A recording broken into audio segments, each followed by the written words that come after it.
Today in Lana's kitchen, I'm cooking up homemade pizza.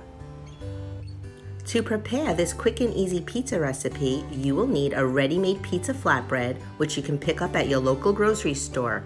I bought a rustic ciabatta from Trader Joe's with basil and sea salt.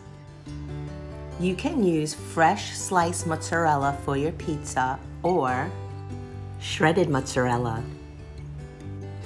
You'll need some really good pizza sauce. I didn't have any, so I'm using Michael's of Brooklyn Homestyle Gravy, so I hope it comes out really good.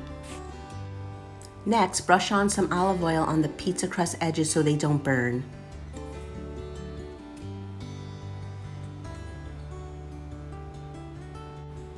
Pour your pizza sauce right in the center, and then with your same brush, just spread it out evenly all over the pizza crust so that it should look something like this.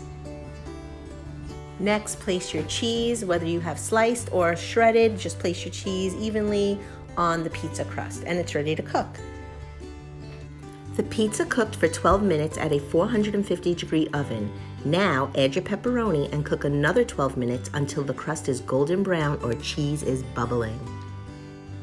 Here is the final result: delicious, quick and easy pizza. Serve with a salad and be blessed. Thanks for watching Lana's Kitchen channel. Remember to subscribe, like, and share this video with your friends.